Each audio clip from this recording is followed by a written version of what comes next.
Você sabe o que acontece quando juntam mulheres poderosas? TPM no ar. Entretenimento, beleza, moda, empreendedorismo. O universo da mulher no tempo de hoje. Agora, TPM no ar. Tudo para mulheres.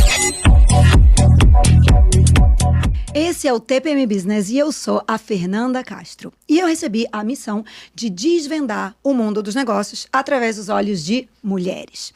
E hoje eu tô aqui com uma convidada super especial. Engraçado que a gente sempre fala que a convidada é super especial, né? Mas essa é especial mesmo, porque toda vez que ela vem aqui, eu seguro ela e a gente grava 2, 3, 4, 5, 8 episódios até ela voltar de novo. Bruna Arguello, e o meu assunto com ela hoje é um assunto que eu vou aproveitar para usar dentro das minhas empresas, que é sobre contratação de vendedor. Vamos combinar? Vendedor é hoje alguma coisa que está difícil no mercado. Já é difícil de você contratar um vendedor, mas contratar um vendedor bom e como identificar é uma coisa praticamente impossível.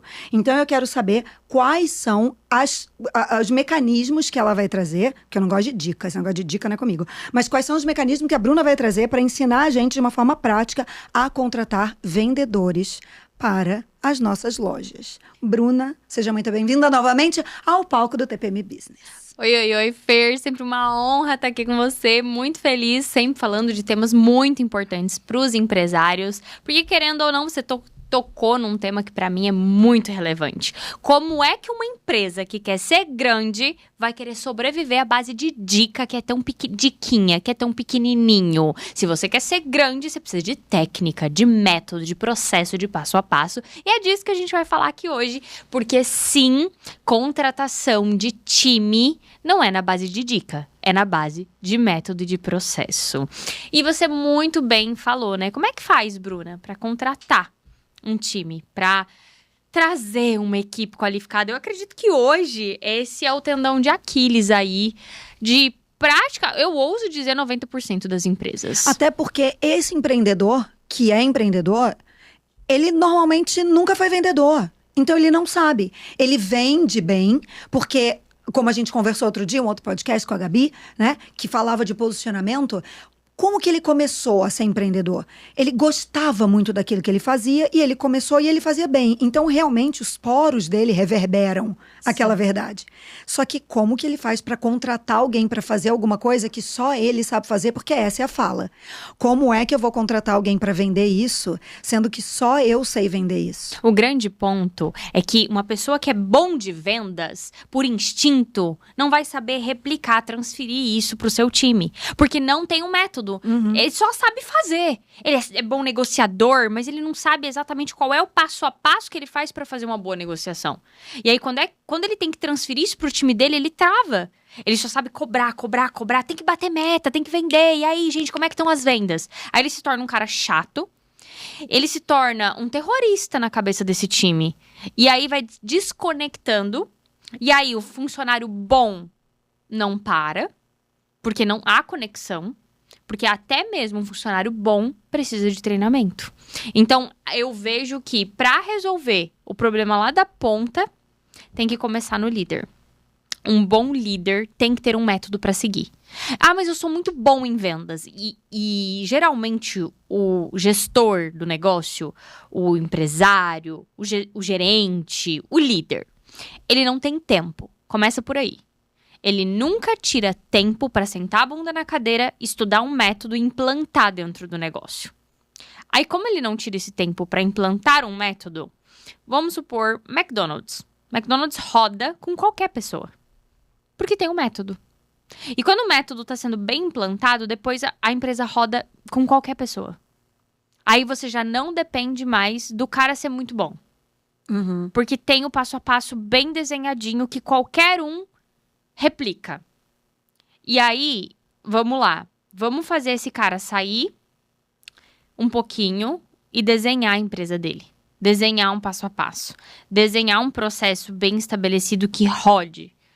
E quando ele faz isso, ele dá um passinho para trás e ele desenha, que é o que acontece nas minhas empresas hoje. Graças a Deus.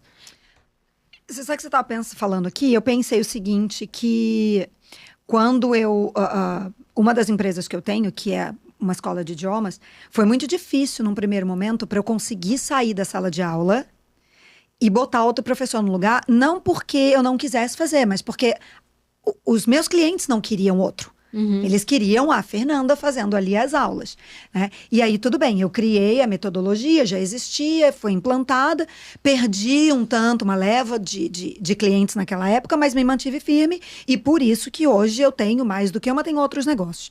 Mas quando a gente fala de venda, o que eu, Fernanda, sinto quando eu vou comprar, e eu imagino que você deva passar por isso também, né? A gente que é vendedora já, que gosta do que faz, quando eu entro para comprar numa loja, um atendimento online, sabe? A pessoa vem com aquele scriptzinho, sabe assim? Aí tem uma hora que ela fala assim, você tem alguma dúvida até aqui? Aí você fala, não, tá tudo bem. E ela fala, ok, então você está preparada agora? Sabe aquela que você fala, ai, não fala isso pra mim. Um copia e cola, um robô. Isso, ela parece quase um chatbot. Né? Ela parece como que chama aquele do WhatsApp? Que você vem fazendo a pergunta e ele vem... Um bot. Tem um nome, eu esqueci do nome. Daqui a pouco eu lembro, que a pessoa de vez em quando esquece, né? Mas assim, sabe, ela tem aqueles scriptzinhos prontos. E é engraçado que às vezes, no meio da conversa, eu entro com alguma coisa e aí a pessoa volta na outra pergunta. Eu nem preciso dela, mas ela tá seguindo um script. Essa coisa de script é coisa do passado, né? Na verdade, eu discordo um pouco. Infelizmente, vai ser cada vez mais coisa do futuro. Por seguir o script? Sim. Primeiro, porque nós temos cada vez mais pessoas desqualificadas. Então, ou você cria script para o pessoal seguir, ou a gente vai ter atendimentos péssimos, infelizmente. Segundo, a gente vai ter que ter script para automatizar as coisas, porque as pessoas não estão preparadas. Primeiro, vamos lá. As pessoas não querem se capacitar. Elas não querem. E um pouquinho que elas começam a se capacitar, elas vão empreender. E aí elas dão errado no empreendedorismo e depois fazem o caminho reverso. Mas nesse processo todo, muita empresa perde funcionário, se frustra. E aí, cada vez mais, as empresas estão indo para um caminho de querer automação. Isso é um fato. Ontem eu estava atendendo uma empresa que ela tem muitos colaboradores, ainda tem atendimento humanizado via WhatsApp, tem suporte do e-commerce dela, ela vende forte no e-commerce já, ela tem uma loja que é só de e-commerce e mais 2 físicas, uma no Brás e uma em Alphaville. E mesmo assim, ela vende forte no digital, forte no e-commerce e tem um time em peso para atender suporte via WhatsApp, vai ter que automatizar.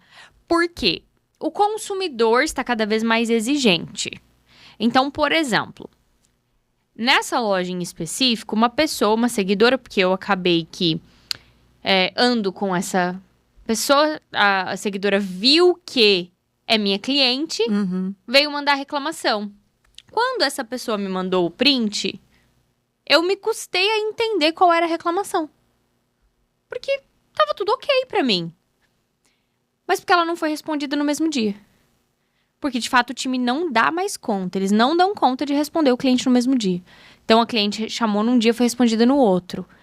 De fato, isso não é o saudável e não é porque a venda é muito imediata.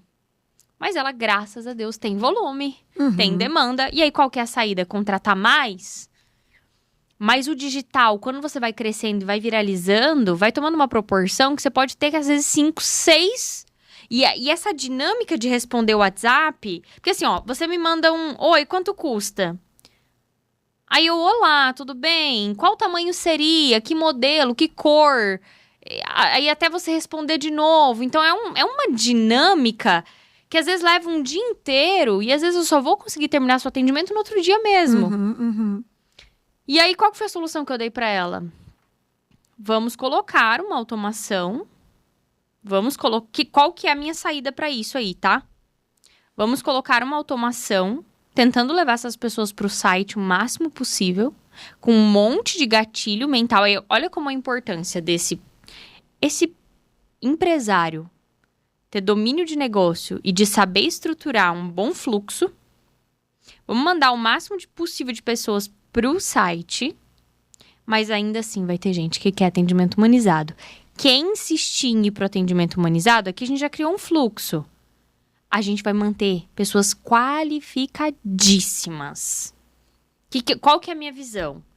Vamos tentar, ao máximo, filtrar para que não chegue lead desqualificado. Essa é a minha visão hoje, tá? Minha visão a minha visão é, não dá mais para querer as massas. Porque o digital traz as massas. Para de querer viralizar. Minha opinião hoje é essa. Parar de querer viralizar, parar de querer muitos leads, parar de querer volume, porque no volume vem o desqualificado. O desqualificado faz teu time perder tempo.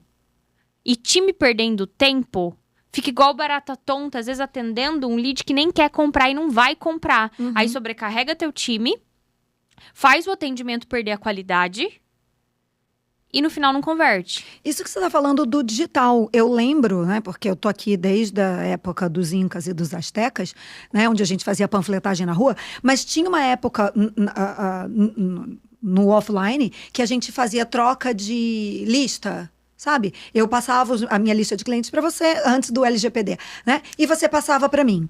E aí o que era que acontecia? A minha vendedora, por exemplo, pegava uma lista de 500 nomes, passava 1 mês e meio ligando e, eventualmente, não fechava nada. Porque era uma lista que comprava de você. É exatamente sobre isso, né? Exatamente. Então, qual que é a sacada pro futuro? Você contratar pessoas. Eu sempre falo, contrate caráter e treine habilidades. Para mim, isso é regra. O que é contratar caráter, Bruna? Contratar pessoas honestas? Não necessariamente. Porque caráter não tem só a ver com pessoa que não vai te roubar. Pra mim, caráter é a pessoa que vai chegar no horário, é a pessoa comprometida, porque a pessoa que fica mexendo no celular no horário de trabalho, ela tá roubando a sua hora, porque você está pagando pela hora dela. É desonesta. O funcionário que fica vendo TikTok em horário, gravando TikTok, vendo TikTok em horário de trabalho, ele tá roubando a tua hora, porque você paga pela hora dele naquele horário. É desonestidade. Mas hoje é muito difícil, né? Mas é errado. Porque é a extensão da mão da pessoa, né? Aí que eu falo. Contrate caráter, treine habilidade. Contratou certo? Bingo. Agora você treina para ele ser um bom vendedor. E aí você qualifica bem o seu time, qualifica bem o lead, vai dar casamento. Venda. Agora, qual que é o problema? Escassez do empresário. E empresário escasso quer volume de lead. O que eu atendo de consultoria de empresário que quer volume, aí deixa o time dele sobrecarregado, mas ele quer que chegando 400 leads por dia. Pra quê? Ele quer chegar de manhã com o WhatsApp bombando, ele quer o direct bombando, ele quer o piso de loja cheio. Eu prefiro 10 mensagens no WhatsApp que vai fechar 9 do que 400 que não vai fechar nenhuma. E tem muito empresário que pode trabalhar essas vendas. A gente ia falar de contratação, acabamos falando disso, né? Mas pra gente voltar no assunto. Tem muito empresário que esquece que consumidor, como é que fala? Alguém que passou já na sua loja, né?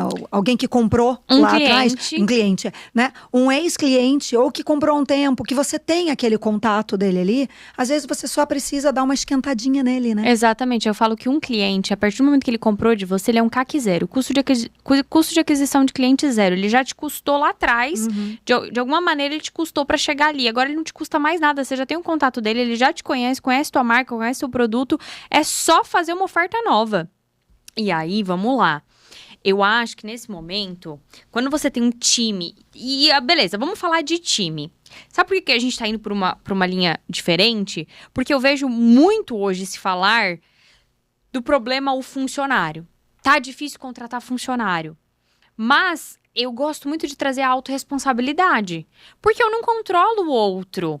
O que eu, como empresária, posso fazer? Porque, graças a Deus, Fer, hoje eu não tenho mais esse problema. Então, peraí, o que eu fiz pra não ter mais esse problema? Eu trouxe a autorresponsabilidade pra mim. E muito começa aqui. Porque tem isso também.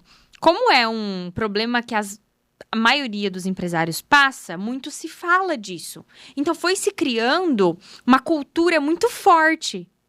Problema com o funcionário, problema, tá difícil, não tem.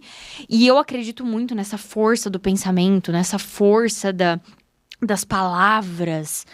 E se a gente vai pegando uma verdade e abraça ela muito forte, acabou. Aí a gente toma aquilo como uma verdade pro nosso negócio. E eu decidi não tomar isso pra mim.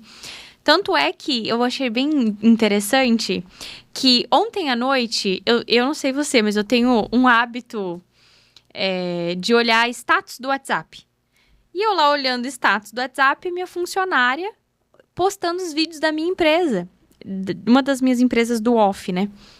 Sem eu saber, sem eu pedir, partiu dela, compartilhando nos status do WhatsApp pessoal dela. Cara, isso é muito vestir a camisa da empresa. Uhum. Então, eu olho isso e eu falo, cara, deu certo. Esse time tá dando certo. Porque isso é muito cultura, é a pessoa que tá comigo, a pessoa querendo ver a empresa dar certo. Mas isso só foi possível hoje porque eu parei de olhar pro problema. Primeiro, eu parei de falar disso. Eu falava muito. Então, vamos lá, você que tá assistindo a gente. Primeiro ponto, para de falar isso. Se a tua vizinha, tua concorrente, tua amiga, que a gente anda muito entre empresários. Então, a gente senta na mesa de empresários, o que a gente fala? Mal dos funcionários. Para de falar mal do teu funcionário. Para de reclamar, porque reclamar é clamar novamente. Então, eu parei com essa cultura. Parei de falar isso, parei de abraçar essa verdade e a gente criou uma cultura de proibido reclamar dentro da empresa. Então, era proibido de reclamar de tudo. Proibido reclamar de cliente, proibido reclamar. E a gente só começou a falar de coisa boa. Reclamar de cliente é uma coisa muito normal, né? E ficou muito bom, sabe? E aí a gente foi construindo algo muito bacana. Construindo uma cultura muito forte. Além dos processos, que é o básico, processo de vendas, processo de instruir o colaborador, dele saber o que fazer. Porque tem muito colaborador que não é que ele é ruim, não. Ele só não sabe fazer mesmo. Não sabe. Ou ele tem uma super boa vontade, mas ele não sabe o que tem dentro da sua cabeça. Isso é uma coisa muito normal de acontecer, né? O empresário, ele fala, ele tem todo o processo, é tudo muito organizado, mas dentro da cabeça dele. E ele quer que o funcionário, às vezes me pego fazendo isso. Né? Eu, às vezes, me pego fazendo isso. Fala, o que eu responderia agora aqui? A pessoa para, olha, ela fala, não sei. Aí eu falo, putz, ela não tem que saber mesmo o que eu responderia aqui. Né? E sabe, perfeito, você que falou muito bem, eu gosto de comparar funcionário com filho adolescente. Só quem teve ou tem vai entender. Filho adolescente, a cabecinha deles é uma bagunça. Eles parecem barata tonta, perdidos, não sabem se organizar, estão aprendendo sobre a vida. Nós somos os empresários. O negócio é nosso. A experiência de vida é nossa. Experiência de mundo é nossa. A responsabilidade é nossa. Muitas vezes o nosso colaborador não foi nos lugares que a gente já foi, não viveu as experiências que a gente já viveu, não tem noção de mundo que a gente tem. Não dá para esperar deles o mesmo conhecimento que a gente tem de vida, de noção, de mundo, de repertório, enfim. Então, o nosso papel é instruí-los mesmo nas coisas básicas e óbvias. Porque pro nosso adolescente, nessa analogia que eu tô fazendo aqui, tem coisas tão básicas, fala, mas isso você não tá... Não, ele não sabe. Ele não tem essa correlação, ele não tem essa percepção. E o colaborador também não. Então, muitas vezes, falta em nós, como líderes, ensinar, mostrar, encaminhar e instruir. E às vezes a gente acha que falou e não falou. Agora mesmo, eu tava ali antes da gente entrar no ar, e aí uma colaboradora minha falou, olha, eu fui pedir tal coisa pra tal pessoa, e ela falou que não é mais pra ela, que agora foi passado pra ciclana. Eu falei, mas eu tinha te falado dela. Não, você não falou. Quer dizer, às vezes a gente acha que falou e não falou. Então, tem todas essas questões que, às vezes, alguns pequenos ajustes, como da autorresponsabilidade, já muda muita coisa. Mas, às vezes, a gente tá tão na defensiva. A gente tá tão... Porque a gente tem um monte de coisa na cabeça, muita responsabilidade que a gente carrega no ombro. É boleto pra pagar, é uma série de responsabilidades. São famílias que dependem de nós. Então, às vezes, a gente chega numa segunda-feira com a cabeça fervendo. E é só pauleira. Pá, pá, pá, pá, pá, pá, pá. Quando, na verdade, a gente precisa respirar, tipo papel de mãe mesmo. Vem cá. Senta aqui. E quando você fala isso, o inverso também é viável, né? Porque às vezes a gente tem todo esse repertório que você colocou, mas eventualmente você contrata alguém que viveu alguma coisa que você não viveu e ele vai te trazer alguma coisa importante também. Né? Então, Perfeito. Né? Ouvir, né? Ouvir. Eu sempre falo muito da diferença entre você ser fácil e você ser disponível. Você ser o líder fácil é aquele líder que todo mundo bate na sua porta para falar qualquer coisa e você acaba criando monstrinhos, porque aí você tem que resolver tudo. Mas você ser um líder disponível é aquele líder que tá ali, ele sabe que você tá ali e ele vai te trazer coisas que são pertinentes. Ele não vai chegar e falar, olha, acabou o meu café, onde eu jogo esse copinho? Que tem colaborador que às vezes faz isso. E ele não faz isso porque ele é mau. Ele faz isso que às vezes porque ele quer simplesmente uma validação. É no lixo mesmo que joga? Olha, eu joguei no lixo. Né? Então isso às vezes acontece também, né, Bruna? Eu lembro que uma vez, né, eu contratei uma estagiária do CIE de 16 anos. E a gente tinha um estoque, loja de roupa infantil. Tinha uns nichos para guardar as roupas. E aí era por ordem de tamanho das roupas. Então, era o tamanho 1, 2, 3. E aí, tinha o tamanho 16, que era o último lá em cima. E era bem alto. E ela não guardou os tamanhos altos. Ficaram todos no chão. Acho que ela terminou dela, terminei. Falei, e esses aqui? Ela, esses eu não alcanço, são lá em cima. Aí, eu fiquei olhando pra ela. Falei, e aí? Daí, ela ficou olhando pra mim. E daí, eu não sei, eu não alcanço. E aquilo me tirou do sério. Eu falei, cara... E tudo bem, faz parte, calma, não, respira. mas até hoje aquilo me tirou. Aí eu lembro que eu falei pra ela assim, e a escada que tá ali? Aí ela olhou pra escada, ela olhou pra mim dela, Então, naquele dia eu percebi que a gente precisa entender as limitações de cada pessoa e aí eu desliguei essa estagiária, porque eu percebi que eu não estava com paciência. Você não estava pronta para trabalhar com ela. Naquele momento, eu não estava com paciência para ter que dizer para uma pessoa que tinha uma escada que ela tinha que pegar para subir para guardar um negócio que ela não alcançava. Então, você tem que entender o cargo que você tem disponível, o budget que você tem para pagar. E o que você espera da pessoa que você vai contratar. Porque tem isso também. O que eu esperava de uma estagiária do CIE... Era o que ela podia me entregar naquele momento. E aí, tudo bem. Às vezes, eu podia pegar uma menina dessa, ensinar e podia se tornar... Porque eu já fui uma estagiária do CIE. E como estagiária, dentro do meu período de contrato, eu saí de lá com a carteira assinada. Sendo uma das melhores vendedoras da loja. Eu saía com a loja, ainda como estagiária. Eu que fechava a loja. Só que naquele momento, eu não estava pronta para aquilo. Porque dependia mais de mim do que dela. Então, tem toda essa questão... Qual tá o teu momento? Você me falou no almoço, que inclusive tava maravilhoso. Um beijo pro Gustavo do Vivar. A gente ama o Vivar. Gustavo, Cleiton, Natália, tava todo mundo lá. Gente, que lugar maravilhoso é aquele. E eles tratam a gente assim, né? Não, eu vou ter que vir mais pra Tabaté agora. Eles tratam a gente assim. Eles chegam no final... Você precisa ir comigo lá, viu, Eudes? Sim. Não, eu chego lá e falo, oi, Fernanda, tudo bom? Carta de vinhos? Eu não sei por que ele pergunta já pra mim se eu quero a carta de vinhos, hein? E aí, nós estávamos no almoço e você disse, eu demorei... Quanto tempo você demorou pra contratar? Março, abril, maio, junho, julho, agosto. 4 meses, quase 5. Quase 5 meses pra contratar a pessoa certa. Porque eu fiquei contratando pessoas que eu sabia que não era quem eu queria, até achar a pessoa certa, porque eu não estava disposta, porque eu sabia que eu precisava da pessoa pronta. Então, saber qual é o seu momento também tem isso. Você saber quem você... Esse é o ponto. Muitos empresários nem sabem o que querem. Nem sabem o que estão procurando e quando sabem o que querem, não sabem identificar na hora da contratação. Se aquela pessoa é o que ele quer ou não. Você naquele momento, sabia o que você queria, e na contratação sabia identificar se essa pessoa é ou não. Tá, Bruna, e aí? Como saber o que eu quero? Acho que seria bom a gente, pelo menos isso, responder nesse podcast, né? Como saber o que eu quero e como identificar na contratação. Primeiro, para você saber identificar o que você quer, você olhar para o teu negócio. Tem um ponto. As pessoas querem contratar bons vendedores, muitas vezes, porque é o que eles querem terceirizar. Só que, às vezes, a dona do negócio, ela é muito boa de vendas. E, às vezes, ela tem um ótimo vendedor, ela pega e coloca esse cara de gerente. Gente, aí você ganha um péssimo gerente e perde um perde. ótimo vendedor, Isso. né? Entendeu? Então vamos lá.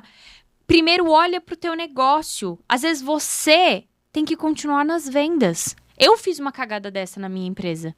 Eu saí da venda e fui ficar cuidando de financeiro, de administrativo, de não sei. Se eu tivesse contratado, eu adoeci. Porque eu odeio número, planilha. Não é do meu perfil comportamental. Eu amo gente, piso de loja, correria do atendimento do dia a dia, entende? Então eu saí disso e fiquei dentro do escritório. Então olha pro teu perfil, olha pro teu time, o que você tem aí, olhe pras peças e veja o que tá te faltando para saber o que você precisa contratar. Esse é o primeiro ponto. Saiba exatamente o que tá te faltando dentro da empresa e o que você tem de bom para aproveitar aí. Não saia simplesmente falando, preciso de contratar bom vendedor. Não necessariamente. Segunda coisa, não contrate vendedor esperando que esse cara venha salvar o teu negócio. Esse é um grande erro. Se a tua empresa tá indo mal, é tua responsabilidade. Pega o negócio, né? Pega. Quem pariu Mateus que balance o berço, não é? Porque aí você coloca, aí você que abriu um negócio. Você contrata um cara, uma mulher, enfim, um vendedor, tu pega toda essa pressão e bota no lombo do cara e fala, toma, não dá. Você tá, na verdade, tentando delargar o problema na cabeça de uma outra pessoa. Muita gente faz isso, viu? Quando você falou em que momento que você tá, é importante isso. A Priscila é uma pessoa que ela fala o seguinte pra mim, ela fala, Fê, nem todo mundo tá preparado para trabalhar com você.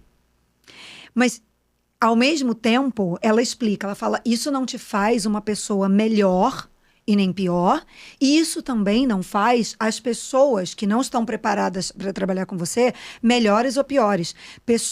É como se fosse uma peça de quebra-cabeça. Você tem que encaixar, né? Eu tenho uma pegada mais rápida. Tive uma ideia de um conteúdo, preciso anotar. Para trabalhar com vendas tem que ser forte. Olha isso. Porque você é forte. Porque eu fiquei me imaginando trabalhando com você. Já pensou nós duas trabalhando juntas? Eu imaginei nós duas naquela sala, daí eu falei, cara, pra trabalhar com vendas tem que ser forte. Já imaginei o post, imaginei a foto de fundo. Nós duas uma de costas pra outra, assim, olha. Ia ficar máximo. Mas enfim, quando ela falou isso, né, foi exatamente num dia que nem você tá colocando ali, sabe, que assim, eu tava por aqui, eu não tinha mais cabeça pra explicar que tinha que botar a escada e subir na escada, né? Ela falou, Fê, você tem que entender que nem todo mundo tá preparado pra trabalhar com você o tempo inteiro. Isso. É isso. E assim, como ela disse, isso não me faz melhor e nem pior, e nem as pessoas bons ou maus vendedores. Não é porque a pessoa funciona comigo que ele é melhor do mundo, e porque ela não funciona comigo que ela não vai funcionar em outro lugar. Isso. De repente ela não funciona comigo, mas ela pode ser uma excelente vendedora em uma outra empresa que vai dar match com ela. Que tem muito disso também, que é a tal da cultura da empresa, né? Muito bom. Exatamente. É a partir do momento que eu sei qual é o meu momento, o que a minha empresa está precisando, quem eu estou buscando, o que e quem eu estou buscando, eu tenho que saber fazer uma entrevista de emprego, né? Porque, vamos falar sério, um empresário tá tocando um negócio e não sabe fazer uma entrevista de emprego. Você gosta, Bruna, de dinâmica de grupo para contratar vendedor? Nunca fiz. Nossa, eu amo. Nunca fiz, Nossa, confesso. eu amo. Você sabe por quê? O vendedor, normalmente, como ele é bom, ele dá aquele somebody love. E, às vezes, na entrevista, ele dá enganada. Mas a hora que você joga ele na dinâmica de grupo, ele, de gatinho, assim, saltitante, bonzinho, sabe? Ele morde que nem um tubarão de 8 cabeças. E, às vezes, não é esse perfil que você está buscando. O cara agressivo demais. Porque ele assusta, às vezes, o cliente. Né? Então, eu gosto muito de dinâmica. Gostei, quero aprender essa, eu amo viu? dinâmica de grupo. Eu falo assim, que o grande erro do empresário na hora de uma entrevista de emprego é querer falar mais que o candidato. Ele fica preocupado em falar o que ele quer. Eu tô buscando alguém assim, eu quero alguém que faça isso, eu quero alguém... E ele fala, eu sou assim. Eu faço isso. Qual a lógica disso? Na verdade, ali é o momento de você fazer perguntas certas para fazer com que o candidato fale, e você tem que saber ouvir de forma muito estratégica e fazer uma leitura de cada palavra daquilo que ele está te trazendo, para saber o que esse cara tá me dizendo, ou enfim, o que essa pessoa tá me falando, o que essa vendedora, essa candidata tá me falando, quer dizer? Que leitura eu posso tirar disso aqui? Bom, se ela tá me dizendo, uma pergunta que eu amo, tá? Tá fazendo a entrevista de emprego. Quanto você quer ganhar? Ah, não sei. Não, a pessoa falou pra mim, um salário mínimo tá bom. Pô, não vai Não ser serve boa. vendedor, né? Vai ser uma péssima vendedora. Ou então, na pergunta ali da entrevista, já pergunta, fala, vem cá, qual é o salário fixo que vocês pagam? Vendedor, que normalmente vendedor que faz essa pergunta, fala, vem cá, quanto que é o fixo? Vendedor que quer saber o fixo, pra mim, normalmente, eu já olho de lado. Sim. E sabe que eu tava vendo... Esses dias eu vi na internet uma pessoa famosa aí falando que ela faz a seguinte pergunta nas entrevistas de emprego da empresa dela. Quanto tá o preço da gasolina? E aí tem gente que fala assim, ai, não sei. E acha que é bonito dizer que não sabe o preço da gasolina porque não depende de... E eu, honestamente, eu mesma não sei o preço da gasolina. Mas que ela... recebe respostas de pessoas que falam. Não sei de qual região você está esperando essa resposta, mas eu peguei a média do Brasil, que está em tanto e não sei o que lá. Aí eu fiquei pensando, Fer, honestamente, cara, no Brasil, hoje, você esperar uma resposta dessa numa entrevista de emprego, você tá colocando a régua muito em cima. Porque, vamos falar sério, você tem feito entrevistas de emprego, né? Pra começar, vamos pôr as cartas na mesa.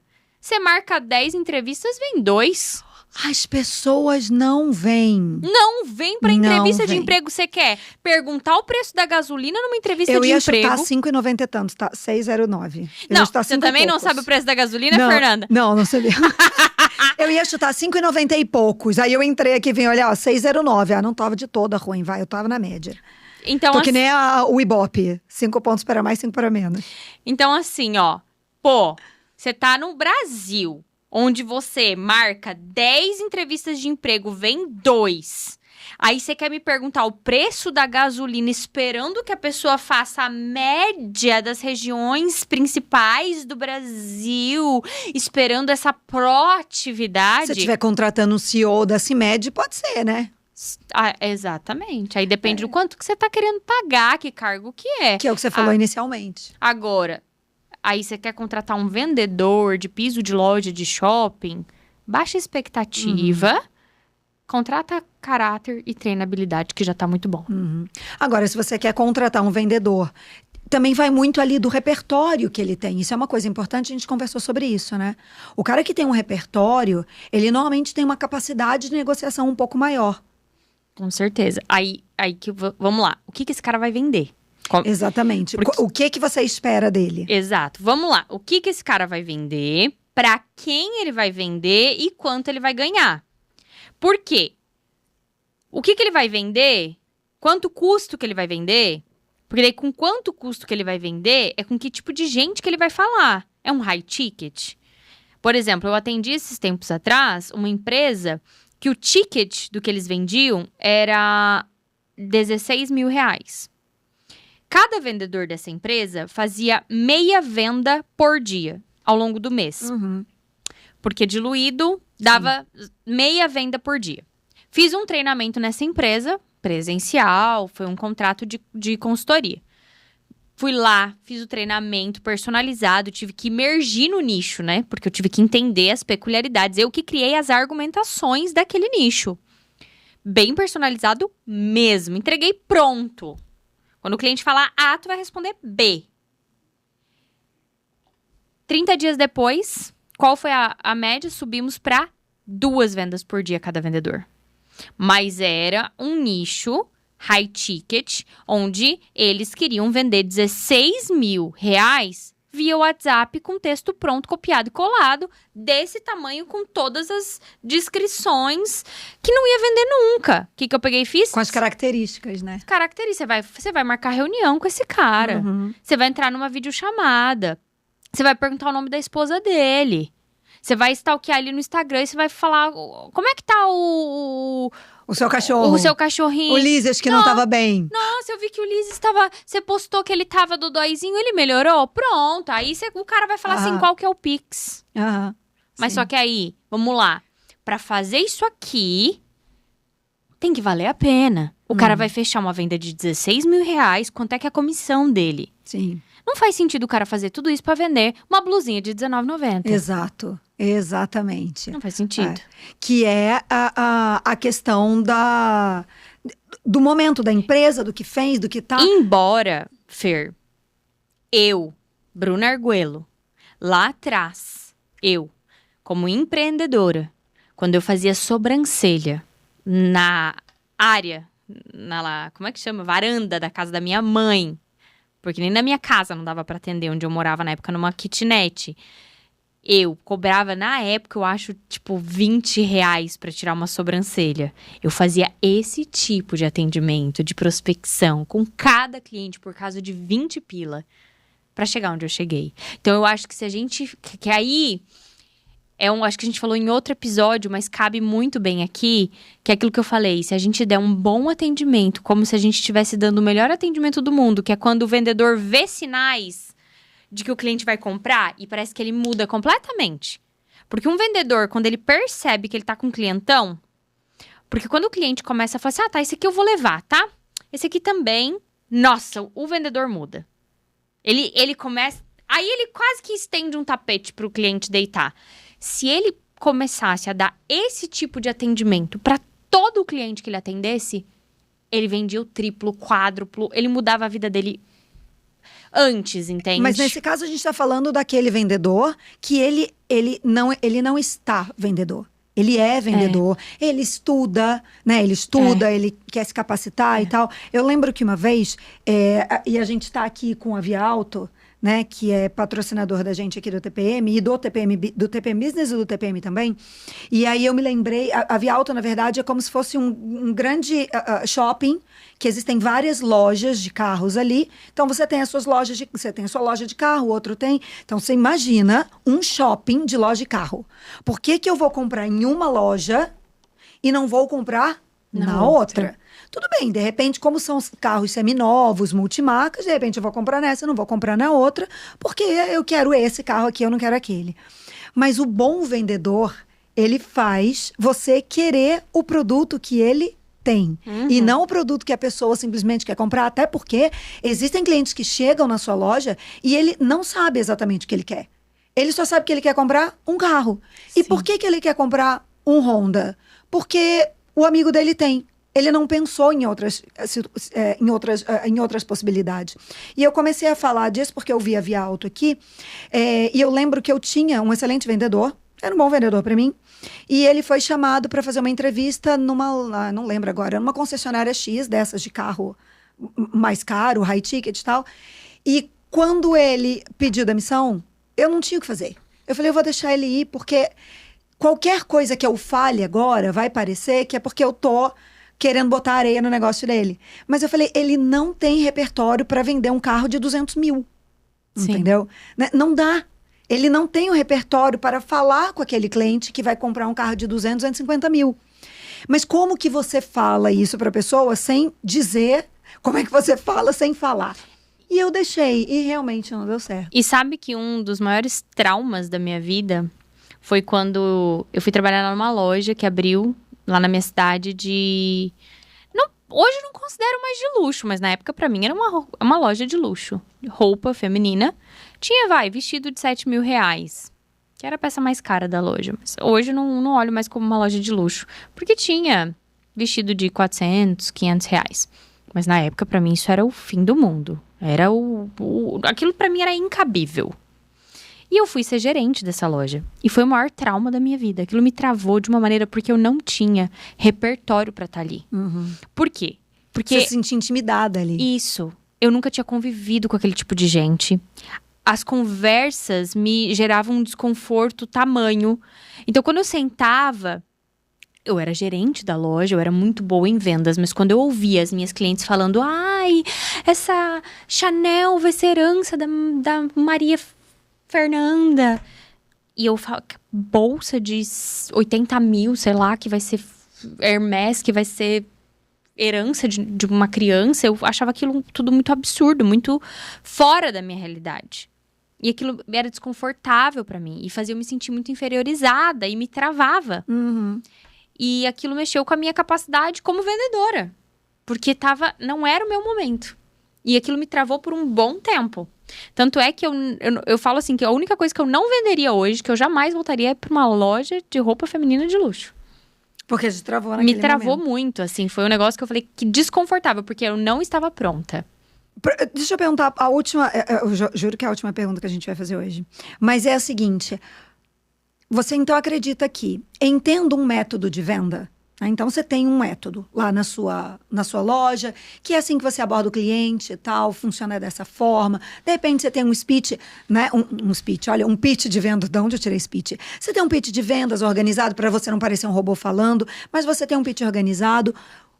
Sendo assim, você é a favor de contratar alguém por temporada? Sabe aquela coisa de contratar mais gente para o Natal, tendo um repertório desse? Com certeza. Sou super a favor de contratar pessoas por temporada, desde que você dê treinamento. Ainda que um treinamento express, um treinamento assim, curto, de algumas horas, mas esse treinamento ele tem que ser um treinamento personalizado e tem que não só treinar técnica, implantar cultura. Porque mais importante, às vezes, até que a técnica de venda é a cultura da empresa. Uhum. Porque é o que fica no final. A imagem e a percepção que o cliente vai levar do teu negócio. Eu não vou falar mais nada depois dessa, super concordo. Nossa, parece que cada vez que eu converso com a Bruna, cada vez que a gente conversa, a gente chega mais à conclusão de que a gente concorda com muita coisa, Sim. né? Bruninha, aquela câmera agora é toda sua, olha pra ela, fala das suas redes sociais, ajuda essas pessoas, por favor, porque realmente seu programa é maravilhoso, eu adoro, né? Adoro seguir você no Instagram, adoro bater papo com você, ouvir a percepção que você tem, né, de vantagem, de benefício, que são coisas diferentes. Olha ali para aquela câmera, fala das suas redes sociais, fala a sua mensagem final. Bom, você que ainda não me segue lá no Instagram, Bruna Arguello com 2 L's no Instagram. Já gruda lá em mim que eu ensino técnicas de vendas de verdade todo dia. E você que é gestor, gerente, líder de uma equipe e quer ter um time que não é só atendente, mas que é um vendedor, que converte o não do cliente em sim. Gruda lá em mim que eu vou te mostrar como é que você faz para ter um time que sabe vender. Porque como já dizia minha mãe, não adianta saber mandar, tem que saber fazer para poder mandar. Então você tem que saber ter essa visão do processo de vendas de forma técnica para poder implantar aí no teu negócio. Então gruda lá em mim, você será muito bem-vindo para dominar o processo de vendas junto comigo. E Fernanda, mais uma vez, muito obrigada por me convidar para estar aqui. Delícia. É uma honra sempre estar aqui no TPM adoro. Business. Eu adoro. Você falou agora, né, da sua mãe. Eu costumo dizer o seguinte, que chegar no topo não é difícil. O difícil é ficar no topo durante muito tempo. Então, não adianta você ser uma empresária sozinha se você não consegue expandir esse seu negócio ou cobrar mais por ele, mas fazer ele crescer e prosperar. Né? Por isso que o TPM Business está aqui e segue trazendo esse mundo dos negócios com a simplicidade. Porque a gente tem uma maneira mais simples de falar, e falar de uma forma simples não é falar de uma forma fácil, mas é falar de uma forma clara. Então é por isso que a gente está aqui na câmera do meio. A gente vai dar beijo. Tchau, obrigada. Beijo!